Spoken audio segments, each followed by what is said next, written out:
Salam saudara, selamat bertemu kembali. Saya Pito Hozia.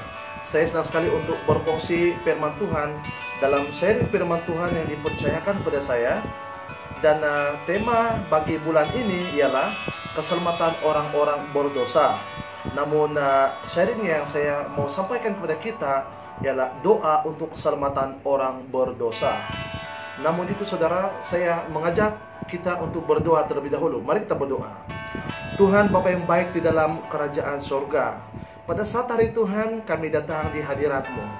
Ya Bapa, kuatkan kami Bapa. Lebih lagi Tuhan, di dalam masa kami mengharungi pandemik virus COVID-19 Tuhan, kami percaya Bapa, Engkau mempersatukan kami Tuhan lewat daripada pendengaran firman Tuhan di YouTube. Tuhan, di dalam nama Tuhan Yesus Kristus, kiranya kuasa-kuasa kegelapan dan roh iblis setan yang coba mengganggu kami Tuhan, kami patahkan, singkirkan semua itu di dalam nama Tuhan Yesus Kristus. Dan pada saat hari Tuhan, hamba-Mu berdoa Bapa, biarlah kiranya Roh Kudus-Mu Tuhan yang berkarya sepenuhnya Bapa.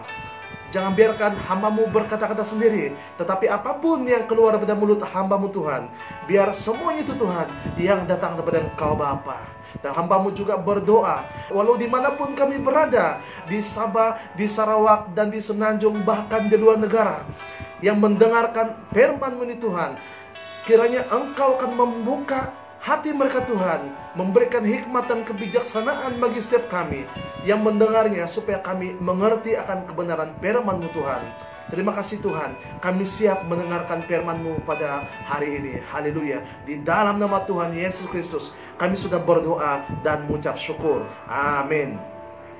Salam saudara. Saya senang sekali untuk berbagi firman Tuhan kepada saudara yang dipetik daripada Roma 10 ayat 1 hingga 3. Saudara yang saya kasih di dalam Tuhan Yesus Kristus, firman Tuhan berkata, saudara-saudara, keinginan hatiku dan doaku kepada Tuhan ialah supaya mereka diselamatkan. Ayat 2, sebab aku dapat memberi kesaksian tentang mereka, bahwa mereka sungguh-sungguh giat untuk Allah, tetapi tanpa pengertian yang benar. Ayat 3, sebab oleh karena mereka tidak mengenal kebenaran Allah, dan oleh karena mereka berusaha untuk mendirikan kebenaran mereka sendiri, maka mereka tidak takluk kepada kebenaran Allah. Haleluya, firman Tuhan. Saudara yang saya kasih di dalam Tuhan Yesus Kristus, kalau kita lihat, Roma ini adalah surat Paulus yang ditulis dan ditujukan kepada jemaat-jemaat di Roma. Dan Roma pasal 10 ayat 1 hingga 3 ini adalah membicarakan mengenai keselamatan bangsa-bangsa lain dan juga kesesatan orang Israel. Dan ini adalah sambungan bahagian yang dimulai dari Roma 9 ayat 30. Ada beberapa poin penting yang kita dapat lihat lewat firman Tuhan ini. Yang pertama saudara, ialah berdoa bagi orang-orang di sekitar kita. Nah, Rasul Paulus menjelaskan mengenai status orang Israel serta kerinduannya supaya bangsanya memperoleh keselamatan. Kita dapat lihat dalam Roma 10 ayat 1 tadi berkata, saudara-saudara, keinginan hatiku dan doaku kepada Tuhan ialah supaya mereka diselamatkan. Haleluya. Sebagaimana yang kita maklum saudara, dalam Alkitab berkata bahwa orang-orang Israel pada ketika itu begitu jauh daripada Tuhan. Dan orang-orang Israel yang mengejar kebenaran bukan dengan iman, tetapi dengan perbuatan mereka sendiri. Mereka melaksanakan hukum saudara, tetapi mereka tidak mengenal Tuhan itu sesungguhnya. Nah, saudara yang saya kasih di dalam Tuhan Yesus Kristus, orang yang berusaha mendirikan kebenarannya sendiri berarti tidak takluk ataupun tunduk kepada kebenaran Allah. Kita dibaptis, mengambil perjamuan kudus, serta membayar perpuluhan. Kenapa kita berbuat demikian Tuhan? Kita tunduk kepada firman-Nya Tuhan. Dan kita dapat lihat ini di dalam Maleakhi 3 ayat 10, juga dalam Yeskel 44 ayat 30, 1 Korintus 11 ayat 26 dan Matius 3 ayat 15. Saudara yang saya kasih dalam Tuhan Yesus Kristus, orang yang mendirikan kebenaran diri sendiri di luar Yesus Kristus bermakna mereka tidak tunduk kepada Tuhan. Maka itu saudara, saya mendorong setiap kita supaya kita tetaplah tunduk kepada Tuhan. Paulus mengingatkan bahwa bukan sahaja hanya Israel, hanya bangsanya yang diselamatkan, tetapi semua bangsa harus diselamatkan, saudara. Demikian juga pada saat hari ini, setiap kita, siapapun yang mendengar akan kebenaran firman Tuhan ini, marilah kita mendoakan sesama kita supaya mereka juga akan mengenal Tuhan Yesus Kristus sebagai Tuhan dan Juru Selamat, dan akhirnya mereka diselamatkan. Nah saudara, siapakah orang-orang di sekitar kita yang harus kita doakan? Secara sederhana saudara, kita boleh mendoakan keluarga kita, termasuk ibu bapak, adik-beradik, saudara mara kita.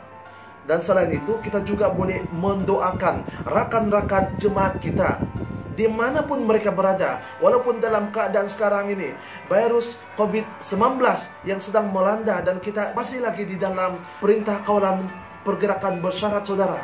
Kita tetap sebagai orang percaya, kita boleh mendoakan mereka supaya mereka akan memperoleh keselamatan, mengenal Tuhan Yesus sebagai Tuhan dan Juru Selamat. Saudara yang saya kasih di dalam Tuhan Yesus Kristus, mengapa kita harus berdoa kepada mereka yang belum mengenal Tuhan ini, saudara?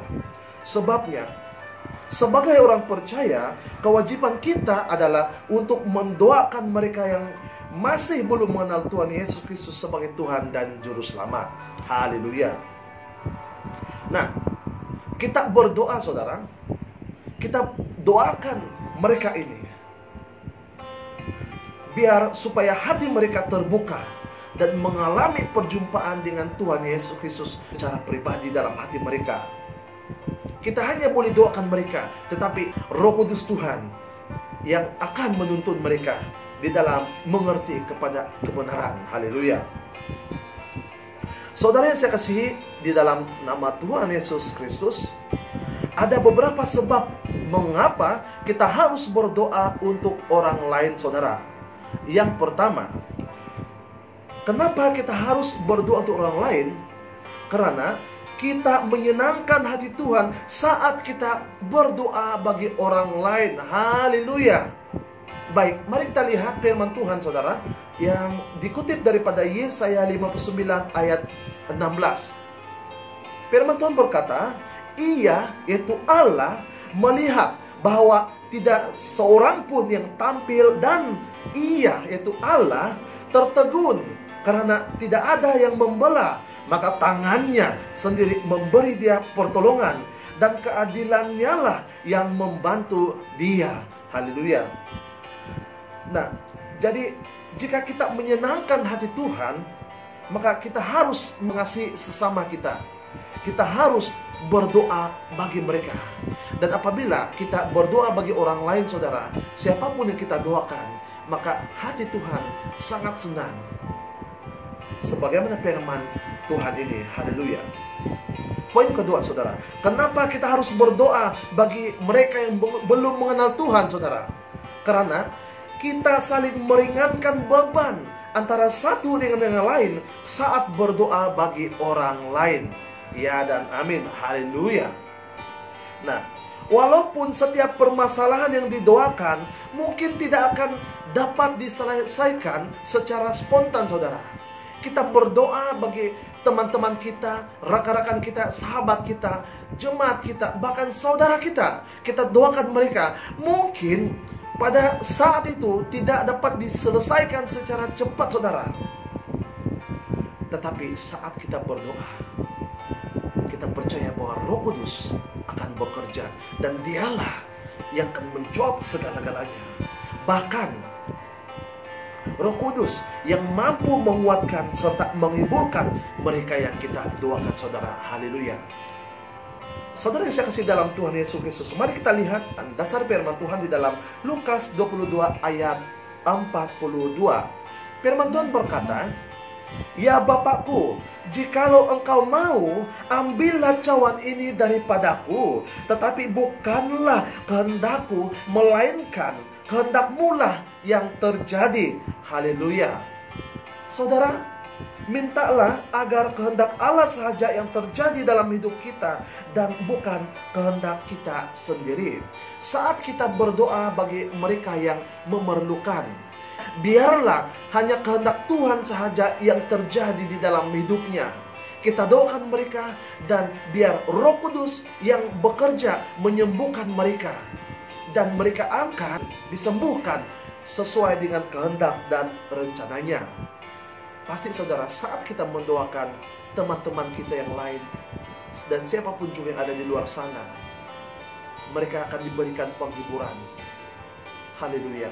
Siapakah di antara kita yang tidak senang apabila ada orang berdoa untuk kita, saudara? Pastinya setiap kita, siapapun yang mengalami pergumulan, saudara, saat mereka di dalam masalah, ada orang yang berdoa bagi mereka, mereka bergembira, mereka happy, saudara. Maka itu, sebagai orang percaya, saya mendorong setiap kita, marilah kita doakan orang-orang di sekitar kita. Haleluya. Nah, yang ketiga, saudara, mengapa kita harus mendoakan orang yang belum mengenal Tuhan? Yang ketiga, ketika kita mendoakan orang lain, kita mendekatkan diri kita kepada hati Tuhan. Wow, hebat sekali firman Tuhan ini, saudara. Mari kita lihat di dalam Kejadian pasal 18, di mana kita dapat melihat dosa yang begitu besar yang dilakukan oleh Sodom dan Gomora, membuat Allah murka hingga Dia ingin memusnahkan seluruh kota itu. Namun apa yang berlaku, saudara? Abraham berdoa kepada Allah. Dia begitu tekun, nego, berbincang kepada Tuhan. Kira-kira kalau sekarang, saudara, boleh saya katakan, Abraham duduk dan berbincang secara pribadi, hati lewat hati, hati dengan Tuhan, saudara. Berunding supaya Allah tidak memusnahkan Sodom dan Gomora. Walaupun sekiranya mungkin sedikit saja yang didapatinya benar, itu 10 orang. Tetapi apa yang berlaku, saudara? Allah menjawab permohonan Abraham dengan penuh kesabaran, saudara. Haleluya. Maka itu, saudara, apa yang berlaku? Allah menjawab permohonan Abraham dengan penuh kesabaran, di mana malaikatnya Tuhan dikirim untuk menyelamatkan Lot dan anak saudaranya di Sodom dan Gomora. Kenapa, saudara? Karena Tuhan begitu sabar kepada Abraham. Demikian juga kita, saudara, di dalam apapun pergumulan kita, apapun permasalahanmu. Mungkin saya tidak mengerti, tidak memahami permasalahanmu. Siapa yang mendengar sharing firman Tuhan ini, tapi percayalah, saat Anda didoakan dan saat Anda mendoakan orang yang Anda sayangi, teman-teman Anda, ada kuasa yang berlaku. Tuhan begitu sabar, Allah begitu sabar akan menjawab persoalan teman-teman yang saudara doakan. Maka itu, saudara, Allah kembali menunjukkan kasih setianya. Justru setiap kali kita berdoa, perlahan-lahan kita akan dimampukan untuk mengerti akan hati Allah. Haleluya. Nah, yang keempat, poin keempat, saudara, mengapa kita harus berdoa untuk orang-orang yang masih belum mengenal Tuhan? Karena kita mengikuti teladan Yesus Kristus dan murid-muridnya ketika kita berdoa bagi orang lain. Haleluya. Saudara, mari kita lihat di dalam Matius 5 ayat 44. Firman Tuhan berkata, "Tetapi aku berkata kepadamu, kasihilah musuhmu dan berdoalah bagi mereka yang menganiaya kamu." Haleluya. Nah, sebagai orang percaya yang sudah lahir kembali, bertobat, mengenal Tuhan Yesus Kristus dan menerima Tuhan Yesus Kristus sebagai Tuhan dan Juru Selamat, saya mendorong kita, saudara, kita dapat mengikuti teladan Tuhan Yesus Kristus dan murid-muridnya saat kita berdoa bagi orang lain. Mari kita praktikkan ini, saudara, dalam kehidupan kita pada setiap hari. Tulislah nama-nama temanmu, sahabatmu, saudaramu, walau dimanapun mereka berada. Tulislah di dalam diarimu, saudara, dan bawa di dalam doa. Doakan mereka pada setiap hari, saudara. Maka pastinya, saudara, mereka akan terbuka mengenal Yesus Kristus sebagai Tuhan dan Juru Selamat mereka. Dan sebetulnya, saudara, kita sedang mengikuti teladan Tuhan Yesus Kristus dan juga murid-muridnya ketika kita berdoa bagi orang lain. Walaupun ramai orang, mungkin kita disakiti, Anda dilupakan oleh orang-orang terdekat, saudara. Tapi firman Tuhan berkata, doakan orang-orang yang menganiaya kamu. Oh, sangat powerful firman Tuhan, saudara. Maka itu saya mengajak, mendorong setiap kita, saudara. Walaupun Anda terluka pada saat hari ini, saudara, ingat baik-baik. Firman Tuhan berkata, doakan mereka, kasih mereka. Kita praktikan inilah ini, saudara, yang ditanamkan. Kita berdoa bagi mereka. Bahkan orang yang menganiaya kita, saudara, kita berdoa bagi mereka supaya mereka akan dilawat Tuhan. Dan mereka juga akan mengenal Tuhan Yesus Kristus sebagai Tuhan dan Juru Selamat pribadi dalam hidup mereka, saudara. Dan saya percaya, saudara, suatu hari nanti mereka juga dipulihkan, saudara. Dan nama Tuhan Yesus Kristus ditinggikan dan dimuliakan. Haleluya. Nah, saudara yang saya kasih dalam Tuhan Yesus Kristus, yang kelima, poin kelima saya mau bawa untuk saudara. Kenapa kita harus berdoa untuk orang yang belum mengenal Tuhan, saudara? Karena kemampuan berempati dapat ditingkatkan saat kita berdoa kepada orang lain. Haleluya. Saudara, sebagai orang Kristen dan juga orang percaya, saya dan saudara yang mendengar tentang kebenaran firman Tuhan ini, jangan lupa bahwa kita memiliki kuasa doa, saudara. Walau sekecil apapun yang keluar daripada mulutmu, ianya sangat powerful, saudara. Pray until something happen. Berdoalah, saudara, sehingga segala sesuatu terjadi, sehingga doamu dijawab oleh Tuhan. Sama ada cepat atau lambat, saudara, saya percaya Tuhan menjawab doamu. Walaupun kita tidak mengerti, saudara, walaupun kita tidak mengetahui apakah pergumulan, apakah masalah-masalah teman-teman kita, jemaat-jemaat kita, orang-orang, saudara mara kita di luar sana yang kita sedang doakan, kita tidak tahu apa yang mereka sedang pergumulkan, saudara. Tetapi saat kita berdoa kepada mereka, dan ketekunan saat kita mendoakan mereka, saudara, dapat mengajarkan kita bagaimana rasanya berempati di posisi mereka. Bagaimana rasanya berada di posisi mereka yang sedang mengalami masalah itu, saudara. Justru itu, empati kita terhadap sesama akan terus bertumbuh selain dapat mempraktikkan kasih Allah lewat ketekunan kita untuk berdoa. Dan ia dapat menghiburkan mereka yang sedang berada di dalam kesulitan. Haleluya. Saat kita berdoa kepada orang lain, saudara, kita dapat meletakkan diri kita di tempat mereka, dan kita dapat merasakan mereka yang sedang kehilangan orang tersayang karena disebabkan oleh virus COVID-19. Mereka yang sudah ditinggalkan oleh keluarga, mereka yang sedang berduka. Tetapi saya mau katakan kepada saudara, dalam hal itu saat kita berdoa bagi mereka, kita dapat mempraktikkan dan meningkatkan empati kita dalam perkara tersebut. Haleluya. Sebagai kesimpulan daripada sharing firman Tuhan pada hari ini, saudara, marilah saya mendorong setiap kita, tetaplah berdoa bagi sesama walau apapun keadaan kita. Pada masa yang sama, saudara, kita minta supaya biar kiranya hanya Roh Kudus yang melawat setiap hati mereka yang kita doakan itu, agar mereka terbuka untuk menerima Tuhan Yesus Kristus sebagai Tuhan dan Juru Selamat, dan mereka juga dapat diselamatkan. Dan saya bawa saudara untuk merenungkan firman Tuhan dalam Yohanes 14 ayat 6. Firman Tuhan berkata, kata Yesus kepadanya, "Akulah jalan dan kebenaran dan hidup. Tidak ada seorang pun yang datang kepada Bapa kalau tidak melalui aku. Haleluya. Mari kita berdoa pada saat hari ini.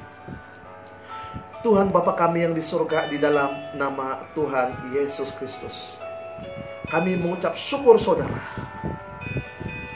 karena Engkau Allah yang baik. Kami tahu Tuhan bahwa Engkau tidak pernah pun meninggalkan kami. Engkau tetap mengasihi setiap kami Bapa.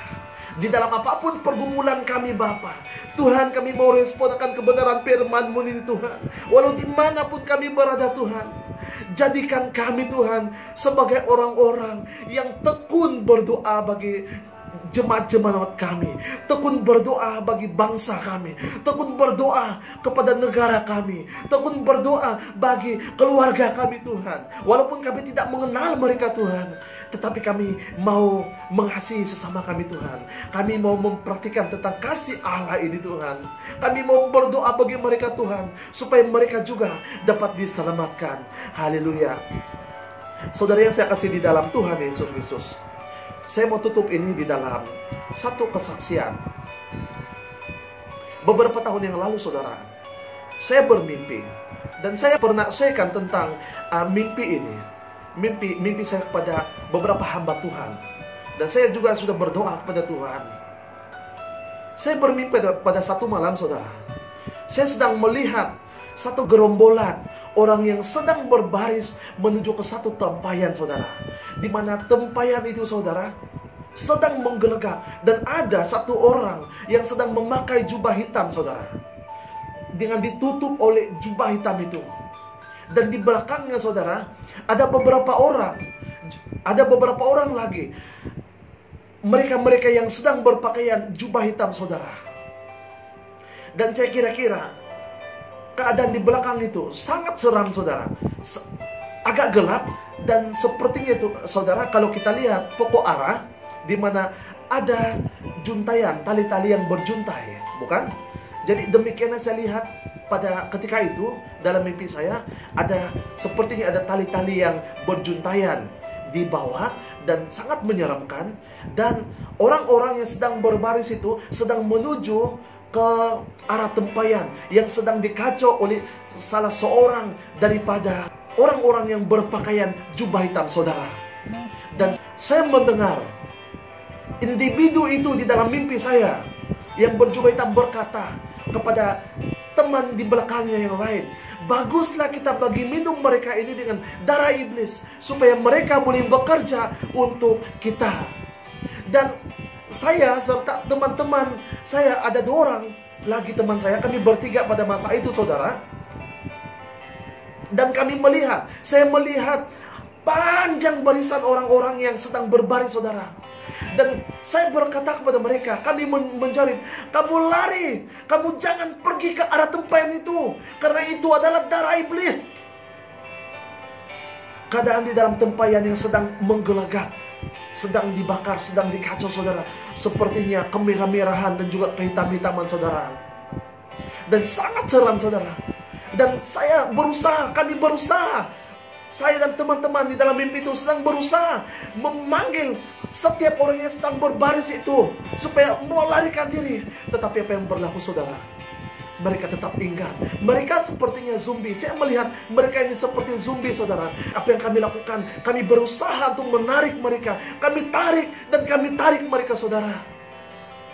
Dan hanya sebagian saja yang dapat kami tarik, yang dapat kami selamatkan di dalam mimpi itu. Dan akhirnya saya terbangun.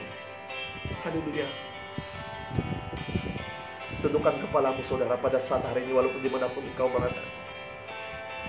Tuhan Bapa kami yang baik di dalam kerajaan surga, sekali lagi Tuhan, kami datang di hadirat-Mu Tuhan.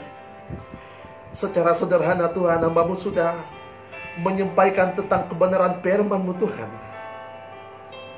Hamba hanyalah alat untuk Engkau gunakan bagi menyampaikan tentang kebenaran firman-Mu Tuhan.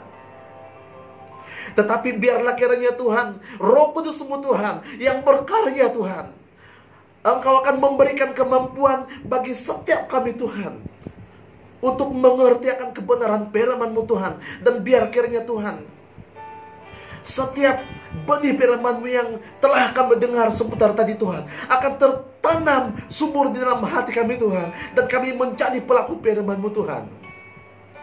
Kami mau respon akan kesaksian sebentar tadi Tuhan.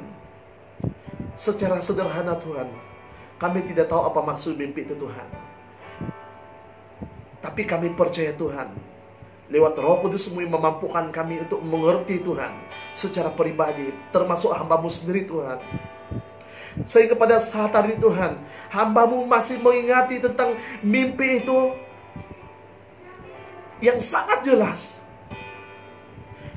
Maka itu Tuhan, hamba-Mu berdoa Tuhan, siapapun kami pada saat hari Tuhan, dan dimanapun kami berada, siapapun hamba-hamba-Mu Tuhan, orang-orang yang percaya bahkan yang tidak percaya mendengar sharing khotbah pada hari ini Tuhan, hamba-Mu berdoa, mereka yang ada di Sabah, di Sarawak, di Semenanjung, bahkan di luar negara Tuhan Yesus Kristus, kami ada tanggung jawab yang besar, yaitu kami mau mendoakan orang yang belum percaya pada Engkau Tuhan. Tidak perlu jauh, orang-orang terdekat kami, saudara kami, adik-beradik kami, ibu dan bapak kami, walau dimanapun mereka berada, Engkau letak Tuhan di dalam hati kami Bapa, hati yang mengasihi mereka Tuhan, kerinduan untuk berbagi, sharing firman Tuhan pada mereka, memberikan sharing firman Tuhan pada mereka, menginjili mereka Tuhan, supaya firman-Mu Tuhan dapat didengari dan dapat disampaikan, dan mereka mendengar, mengerti akan firman-Mu Tuhan. Dan akhirnya kami berdoa untuk mereka, supaya mereka akan dikuatkan ya Bapa. Terima kasih Tuhan, terima kasih Yesus Kristus, dan terima kasih Roh Kudus yang menuntun hamba-Mu di dalam menyampaikan firman-Mu pada saat hari ini. Bagi hamba-Mu sendiri Tuhan, hamba-Mu mengakui tidak mampu menyampaikan, namun Engkau-lah Tuhan yang berkuasa, yang menyampaikan Tuhan, yang berkata-kata lewat hamba-Mu Tuhan, supaya orang, jemaat-jemaat kami yang mendengar di luar sana Tuhan, teman-teman kami, siapapun yang mendengar di luar sana Tuhan, akan diberkati Tuhan Yesus Kristus. Dan kami mau respon Tuhan, kami mau respon di dalam hati kami Tuhan, supaya kami tetap berdoa bagi orang-orang di sekitar kami yang masih belum bertobat, supaya mereka akan kembali kepada Engkau Tuhan, mengertikan firman-Mu Tuhan, dan menerima Engkau sebagai Tuhan dan Juru Selamat. Terima kasih Yesus Kristus. Jemaat-jemaat Glory Hosana, walau dimanapun mereka berada, dan semua jemaat-jemaat Tuhan, orang-orang percaya mendengar akan firman Tuhan ini, hamba berdoa, kiranya Roh Kudus akan memimpin saudara untuk mengerti akan kebenaran firman Tuhan yang disampaikan secara sederhana pada hari ini. Dan Roh Kudus Tuhan akan memberikan kekuatan kepada saudara, menuntun saudara di dalam apapun tindakan yang saudara lakukan pada setiap hari. Terima kasih Tuhan, terima kasih Yesus Kristus. Inilah doa kami. Hanya di dalam nama Tuhan Yesus Kristus kami sudah berdoa dan mengucap syukur. Amin.